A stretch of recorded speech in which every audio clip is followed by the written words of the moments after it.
Meus queridos irmãos, nós estamos iniciando uma série de mensagens.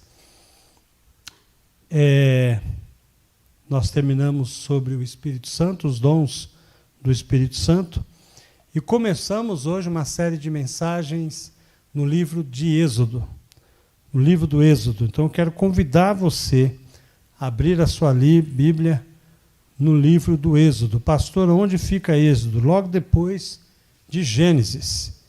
Então você fique à vontade aí, lá no início da Bíblia, abrindo o livro de Êxodo, no capítulo 1, você lembra bem desta história. Gênesis termina com a morte de José no Egito, como governador do Egito. Só que antes dele morrer, dado aquele tempo de fome que estava acontecendo ali, José traz seu pai, Jacó, e todos os seus irmãos e toda a sua família para morar no Egito. Quantas pessoas tinham no Egito? Quantas pessoas tinham da família de Jacó? Estevão, em sua defesa, no capítulo 7 de Atos, no verso 14, ele diz que eram 75 pessoas da família de Jacó que estava no Egito. Então, José morre ali no Egito, e seu pai já havia morrido, José morre, e a sua família fica no Egito. E a Bíblia diz que nós damos um salto de Gênesis até o livro do Êxodo, que são 400 anos. 400 anos depois, você tem uma população de Israel em torno de 2 milhões de pessoas. É muita gente. Eles só contavam os homens, dava em torno de 800 mil, mas quando você coloca a contagem com as mulheres e as crianças, em torno de 2 milhões de pessoas que estavam ali no Egito. E Deus, então, tem o propósito de tirar o povo de Israel do Egito. E muita gente fala que Deus tem um propósito de tirar o povo de Israel do Egito por conta do sofrimento, da escravidão que estava ocorrendo ali. E não só escravidão, não só trabalho forçado, mas com certeza as mulheres hebreias eram violentadas, eram escravizadas também, as crianças também eram escravizadas, os homens trabalhavam até a morte. Então havia uma opressão muito grande, mas essa não é a razão principal porque Deus quer tirar o povo de Israel do Egito. Não é libertar o povo de Israel da sua escravidão.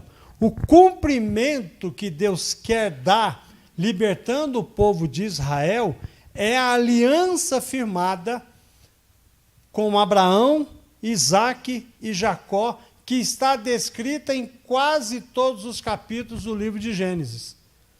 Quando você olha o livro de Gênesis, a partir do capítulo 15, 12 a 15, você verá que Deus já havia prometido que ia libertar o povo de Israel e tinha uma promessa de transformar o povo de Israel na nação de Deus. Transformar uma nação formada por Deus e cuidada e regida por Deus.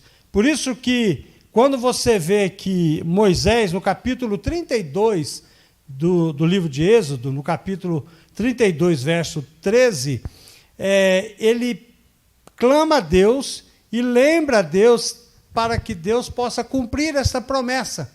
Mas Deus já estava cumprindo essa promessa, e lembrava dessa promessa no capítulo 2, que nós vamos ver domingo pela manhã, em Êxodo 2, quando Deus fala que já havia lembrado da promessa de libertar o povo e fazer do povo de Israel uma nação para o Senhor. Por isso que nós podemos dizer que a maior razão para o Êxodo é o cumprimento da promessa da aliança. O que significa Êxodo? Significa partida. É o momento da partida, o momento em que Deus prepara o povo para que eles possam, então, ser libertos e para servir a Deus. Muito bem. Dito isso, nós aprendemos no texto que nós vamos ler, no capítulo que nós vamos ler, 3 lições importantes que nós temos aqui. 3 lições muito importantes, porque nós pensamos, o que tem a ver o livro de Êxodo, que foi escrito há quase 2000 anos antes de Jesus, o que eu tenho com isso? O que isso vai se aplicar na minha vida? E a nossa ideia aqui nesta noite é exatamente pegar o princípio daquilo que Deus ensina aqui e como Deus se aplica isso ao povo de Israel e como nós podemos aplicar isso à nossa vida como igreja de Jesus. Muito bem, capítulo 1, a partir do verso 1, vamos ler até o verso 7. Diz assim a palavra do Senhor.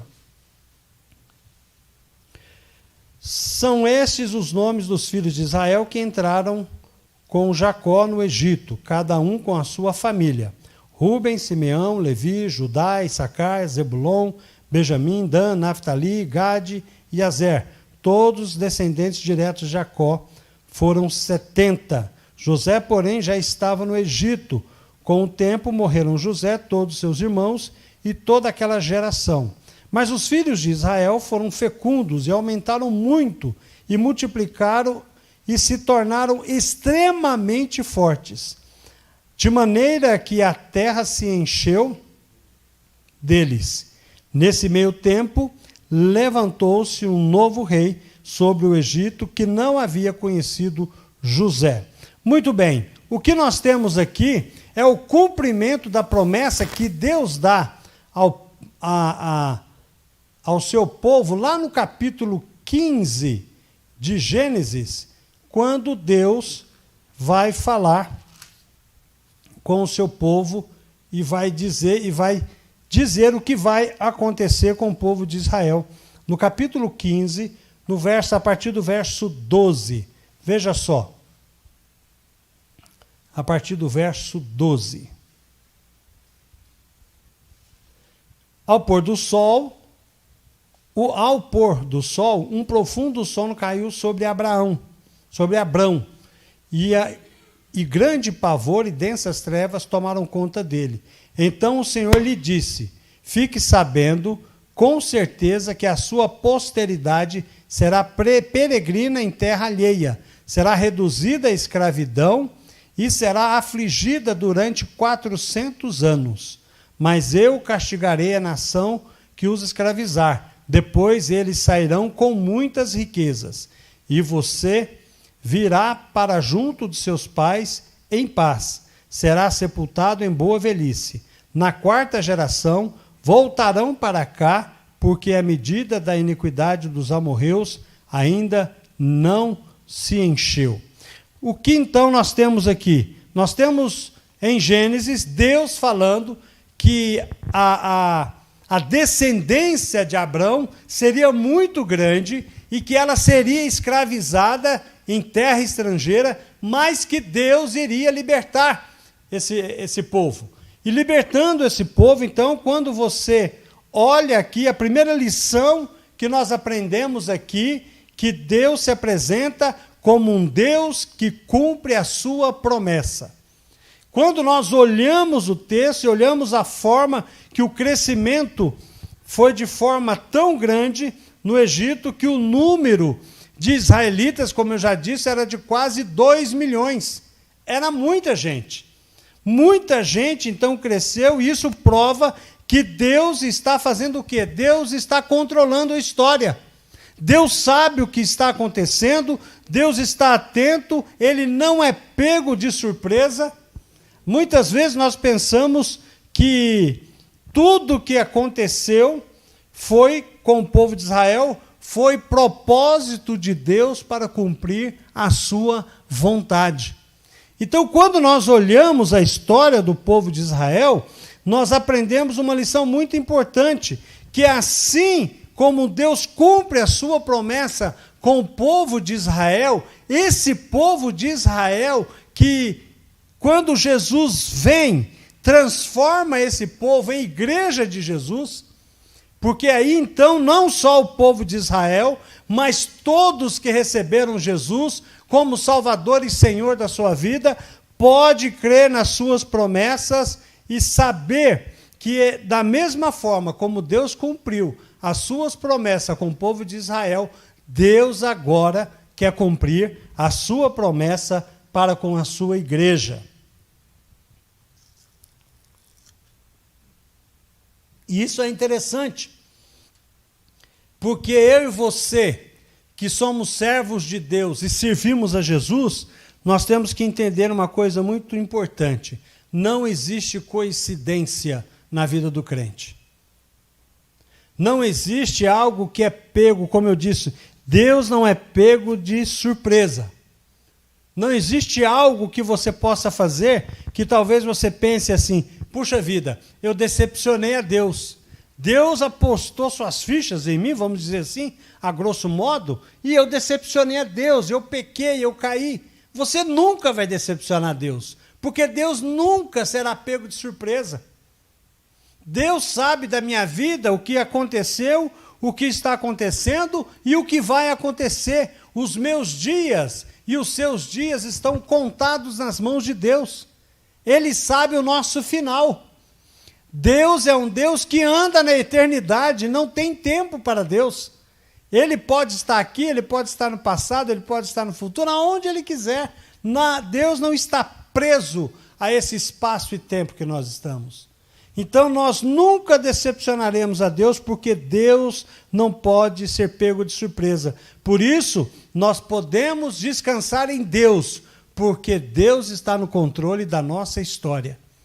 Assim como nós estamos vendo no povo de Israel, que Deus já tinha planejado, Deus já antecipa a Abraão o que vai acontecer. Abraão, vai acontecer o seguinte: o seu povo será muito grande, será muita gente, e esse tanto de gente será escravo em terra distante, mas eu vou trazer esse povo de volta, eu vou libertar e vou castigar o povo que está oprimindo eles, que vai oprimir eles. Eu vou castigar. Deus está demonstrando que ele cumpre a sua promessa, e nós, e cada um de nós, olhando para o que Deus faz, olhando para o propósito que Deus tem para a tua igreja também, nós podemos confiar e descansar no propósito que Deus tem para cada um de nós.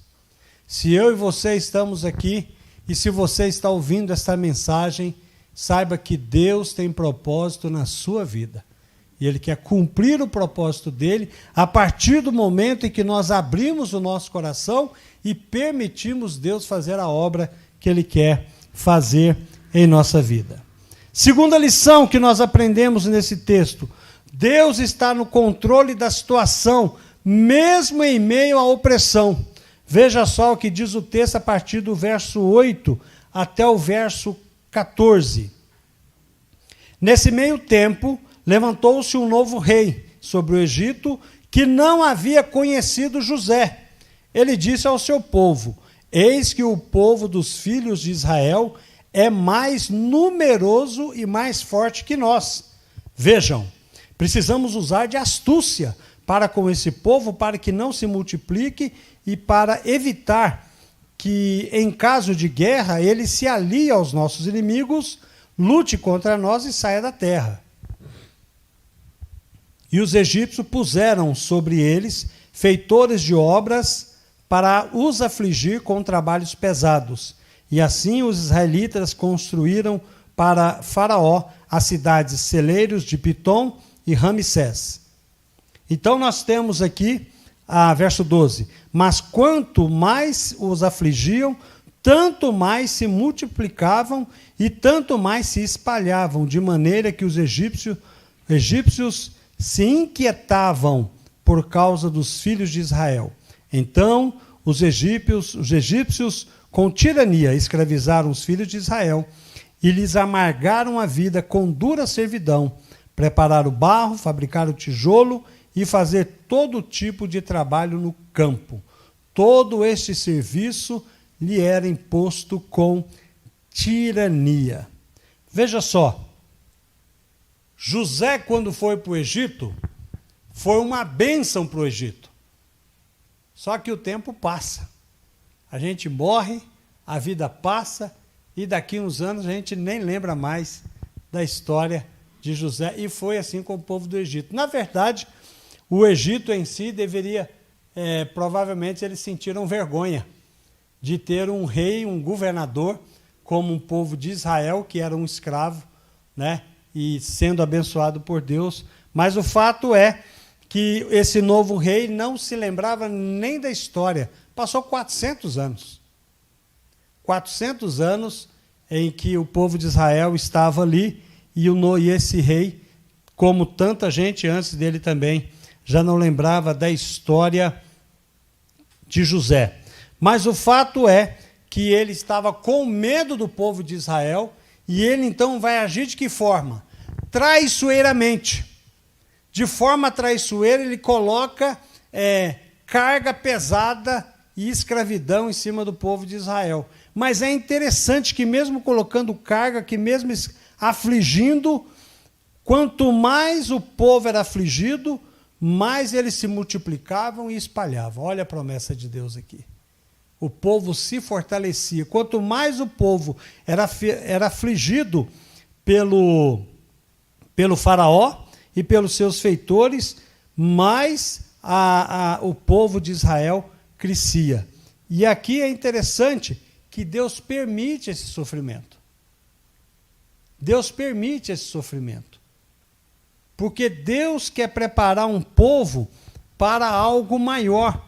E o que é interessante é que, preparando este povo para algo maior, Deus sabe do que está acontecendo, como nós já lemos lá no verso 13 de Gênesis 15, quando Deus fala: fica sabendo que, com certeza, que a sua posteridade será peregrina em terra alheia, será reduzida à escravidão e será afligida durante 400 anos. Deus já havia falado isso a Abrão. Mas também diz no verso 14: mas eu castigarei a nação que os escravizar, depois eles sairão com muitas riquezas. O que significa isso? Significa que a história do povo de Israel não estava à deriva. Mesmo nos dias mais amargos, Deus continuava no trono e tendo as rédeas da história do povo de Israel. E esse povo, então, não precisava temer, mas sim confiar em Deus. E esse é o processo que Deus vai fazer. Mesmo o faraó agindo de forma traiçoeira, Deus controla a história.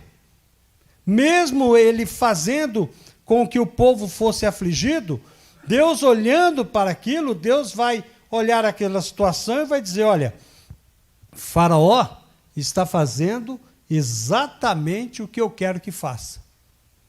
Nós olhamos a situação e falamos: meu Deus, como pode acontecer isso? Né? Mas a Bíblia diz algo interessante para nós, que se nós olharmos aqui em Êxodo, capítulo 9, ou melhor, não vou ler Êxodo, mas eu vou ler Atos, Romanos, capítulo 9, diz que Deus diz o seguinte,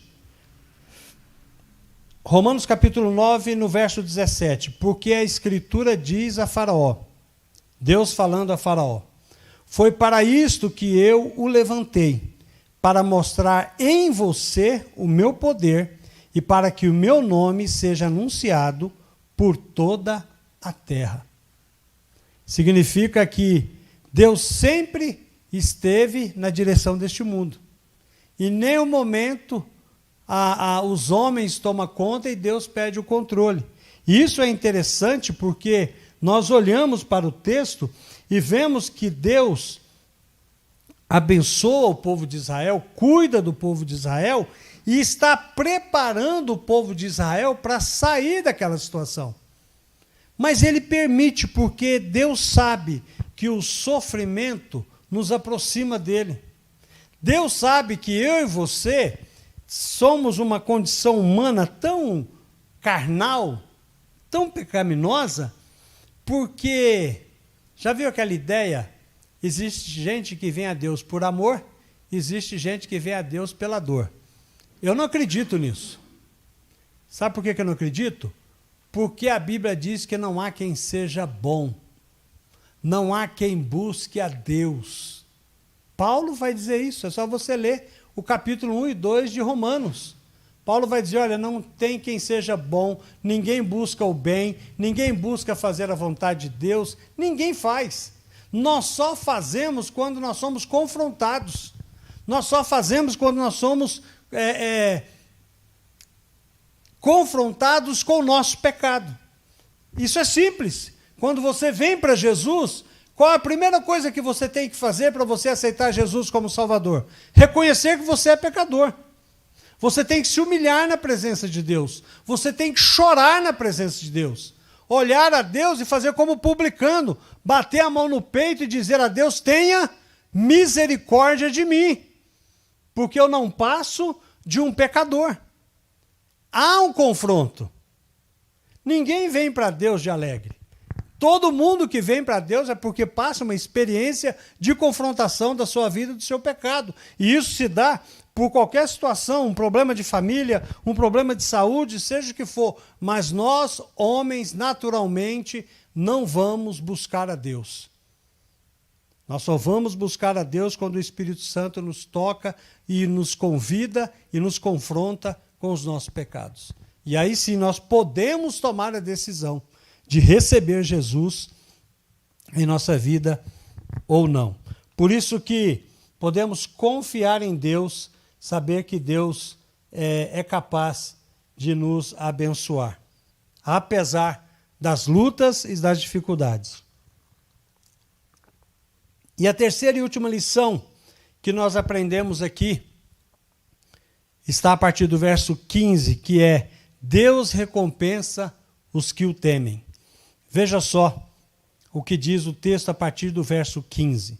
O rei do Egito deu uma ordem às parteiras hebreias, das quais uma se chamava Sifrá e a outra se chamava Puá. Ele disse: quando vocês servirem de parteiras às mulheres hebreias, verifiquem se é menino ou menina. Se for menino, matem. Se for menina, deixem viver. As parteiras, porém, temeram a Deus e não fizeram o que o rei do Egito lhes havia ordenado. Pelo contrário, deixaram viver os meninos. Então o rei do Egito chamou as parteiras e lhes perguntou: por que vocês fizeram isso e deixaram viver os meninos? As parteiras responderam a Faraó: é que as mulheres hebreias não são como as egípcias, são vigorosas e dão à luz antes que a parteira chegue. E Deus foi bom para as parteiras, e o povo aumentou e se tornou muito forte. E porque as parteiras temeram a Deus e lhes constituiu família, e porque temeram a Deus, ele lhes constituiu família. Então o Faraó deu ordem a todo o povo, dizendo: joguem no rio Nilo todos os meninos hebreus que nasceram, quanto as meninas deixem viver. Veja só que coisa interessante que nós temos aqui, que é muito importante. Nós aprendemos aqui que Deus recompensa aqueles que temem a Ele. Duas mulheres que estavam diante de um dos homens mais poderosos daquele mundo. Aliás, o homem mais poderoso daquele mundo ali, que tinha suas vidas nas mãos daquele homem, que poderiam morrer na mão daquele homem. Duas parteiras, Sifrá e Puá, que receberam a ordem de matar as crianças. E elas decidem, então, desobedecer ao rei. Após 400 anos de escravidão, Deus ainda era anunciado entre o povo, porque essas mulheres temiam a Deus. Então, mesmo passando 400 anos, Deus ainda era pregado para o povo de Israel. E falava, e o povo de Israel com certeza falava dessa esperança de um libertador vir e libertar, e essas mulheres temiam a Deus, porque conheciam a Deus, adoravam a Deus e estavam dispostas a proteger os meninos, a obedecer ao rei. Sim, é claro. Como alguém ia cumprir uma sentença tão cruel com o seu próprio povo? Atos 5, 29, Pedro e os demais apóstolos afirmaram: é mais importante obedecer a Deus do que aos homens.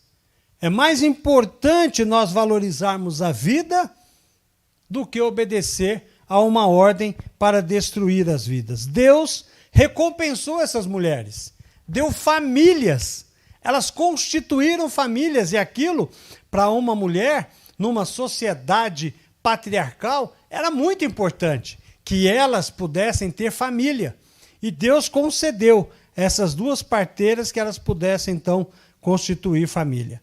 Algo que é interessante que nós aprendemos aqui, quando essas mulheres que temem a Deus, fazem a vontade de Deus e são livres da mão do faraó, pelo que consta aqui, né, porque Deus deu a elas a oportunidade de constituir família, nós aprendemos algo muito importante aqui, que nunca um crente se decepciona sendo fiel a Deus.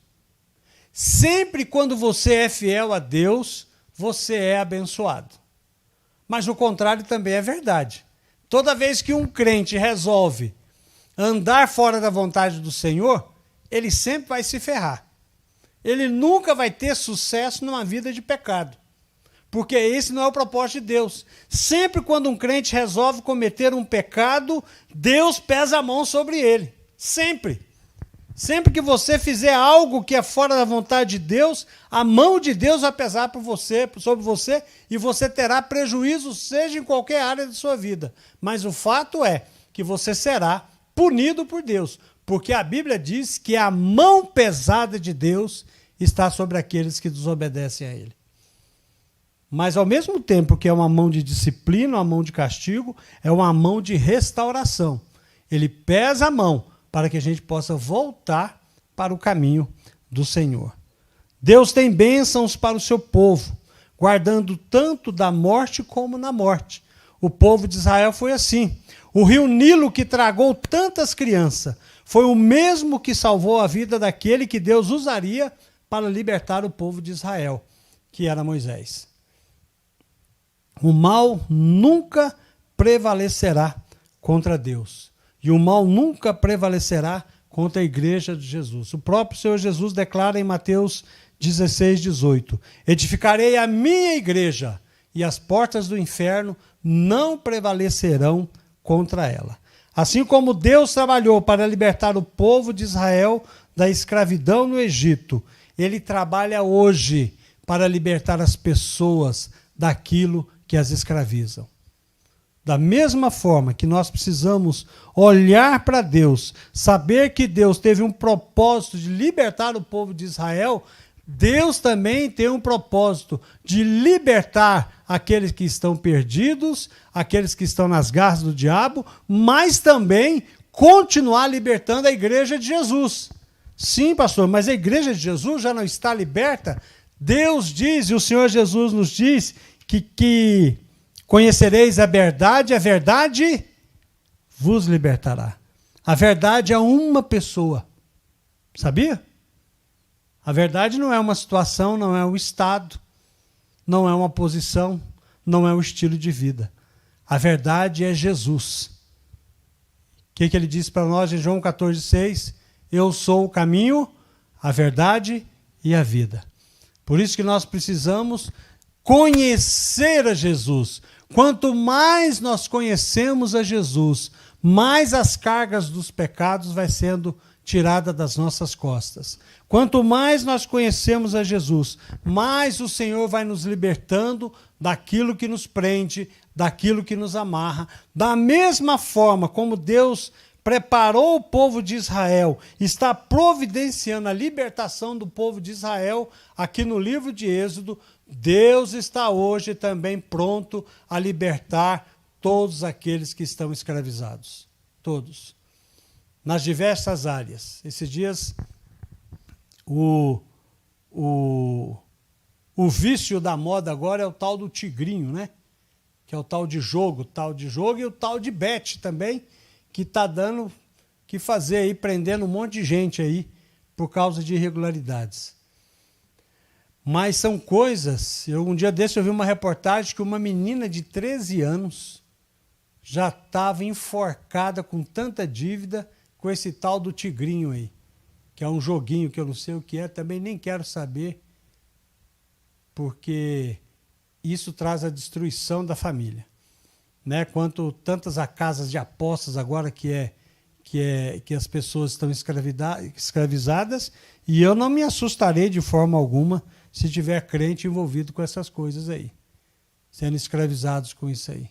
E é isso que Deus quer fazer, quer nos libertar de tudo aquilo que nos escraviza, de tudo. Aliás, a história do povo de Israel tipifica a história da Igreja de Jesus. Nós vamos aprender aqui no livro de Êxodo que tudo que acontece no livro, no povo de Israel, com o povo de Israel, vai tipificar aquilo que a Igreja de Jesus, aquilo que Deus está fazendo e quer fazer com a sua igreja. Que Deus nos abençoe, meus irmãos, e que nós possamos estar atentos. Quero convidar você a ler o livro de Êxodo. Leia aí o livro de Êxodo para que você esteja acompanhando, estando em dia com a sua leitura bíblica e acompanhando as mensagens no livro de Êxodo. Que Deus nos abençoe. Vamos orar? Pai querido, em nome de Jesus, nós somos gratos ao Senhor, porque o Senhor é o Deus que liberta, o Senhor é o Deus que recompensa, o Senhor é o Deus que está no controle da história, Pai. Nós te pedimos, ó Deus, que o Senhor perdoe os nossos pecados e que nós possamos, ó Deus, permitir que o Teu Santo Espírito transforme a vida de cada um de nós. Nós te louvamos, te agradecemos por todas as bênçãos que o Senhor tem derramado sobre a nossa vida. E pedimos, ó Deus, que a Tua palavra esteja cada vez mais nos nossos corações e nas nossas vidas. É a nossa oração no precioso nome de Jesus. Amém.